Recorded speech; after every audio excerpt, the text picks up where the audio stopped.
man-to-man perspective, I mean, how much more do they run that than other teams, you think? They're close coverage. They play single high.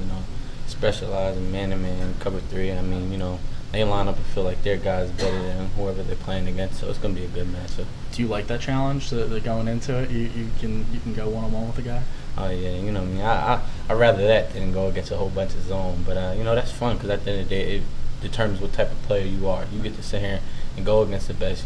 Being in the position I am, I get to go against some of the best. DBs in the nation. I give a lot of respect to those guys. They had a couple of All-Americans, returning, and that's just a big challenge for me. So I guess it helped me see where I'm at. Do you feel like that man-to-man area you kind of thrived in at Penn State, and especially in that fourth quarter, it feels like it was a lot of one-on-one that you were just winning balls?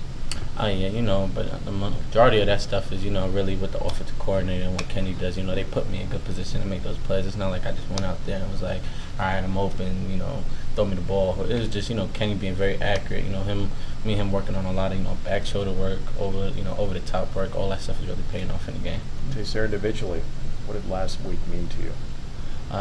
It meant a lot to me because I've never beat Penn State. I mean, being at Indiana, being here. Actually, last time I was at Happy Valley. Saquon actually ran away from me on a kick return when I was at Indiana. So it meant a lot to me. For me, my family.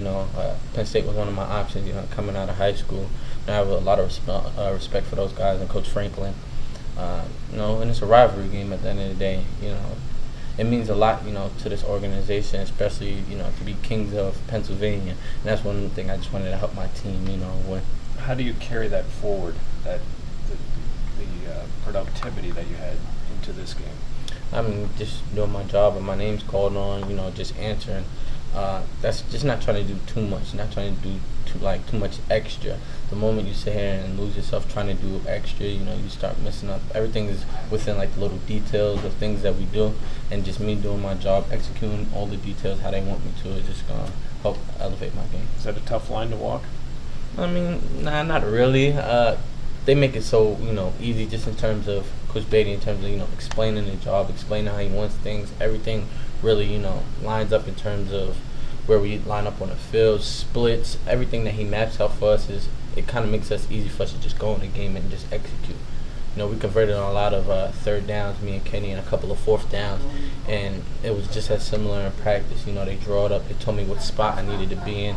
They called Kenny, just throw it to the spot, and he'll be there, and that connection just been helping us thrive. Taysir, week one, that connection didn't seem like it was there against Virginia. Like he was barely missing some balls, whether it was routes or Kenny, whatever. Week two, Maurice goes off. Week three last week, you have a big game. Where do you feel this passing game is going into week four as compared to maybe going into a week one?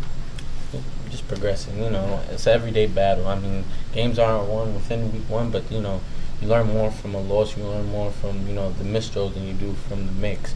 And that's just the constant thing that we've been doing. Kearney is very critical in terms of watching film, in terms of, wanting to be the great player that he is. So we sit there, we look things over, even after, him having a great game against Penn State. You feel like there's way much more that we could do because at the end of the day, we put up a lot of yards, but we have to get into the zone. So that's certain things that, we all see and we all recognize, and we're just working week by week. So with all the one-on-one you're going to see Saturday, you can't wait for kickoff, huh? Oh, yeah, I can't wait. I mean, last year, I played against them a little bit, went down with a little injury. And it means a lot to me just because, I get a chance to redeem myself. I get a chance to, go out there and show people what I'm capable of. And it's in the league, there's, one-on-one every week. You see Jalen Rand, you see, Marshawn Lattimore, you see those guys go up against the best every week. And that is, like they say, it's dog versus dog. The best is going to come out. And I want people to know that I'm that dog, and I just want to come out victory after Saturday. Do you guys feel like you can throw more deep balls and maybe like in the first and second down? Whatever plays called, we just got to execute. I mean, it comes down to them seeing, it's based off of what they see, rotation. I trust Coach Whip. I trust everything that he's doing. He put us in a good position to win the last game. It's just all about executing. Whatever's called, we just got to be there and be able to do our job. What's it do for you guys when tight ends start catching passes? It kind of, I'm not say loosens up the coverage, but, they know, like, all right, number 2 is not just going to get it. Number 11 is not going to get it. We have a whole bunch of guys that's able to contribute. You know, we have Nakia that's been doing a great job. We have Will that's been doing a great job. And, you know, spreading the ball out really just has the defense, you know, expand. And as we keep, you know, progressing our running game this week, with on top of that, I feel like it could be a really explosive offense. When you go back and look at the Penn State film, how much were they bracketing Maurice? And I guess that leave you with a lot more one-on-ones than maybe you expected? How can I say that? I mean, yeah, they sat here and, you know, they went their coverage, you know, they went their basic defense, you know, Right. they go their open coverage, They went their open coverage, and they definitely did, you know, they had the linebacker dropping underneath him, safety staying on top. So those were all tight windows. So, you know, Coach Whipple just did a good job, you know, finding an open void within the defense, you know, and just helping us exploit them on certain plays. And, you know, this is, like they said, it's a well-oiled machine. The next person that just hops in has to continue going. So if it's French has a hot game this week, I have to play my part, you know, and being able to help the team. You know, he played his part running routes, trying to do everything to get open. They just, you know, had a plan for him in that game and wasn't able to, you know, plan for me.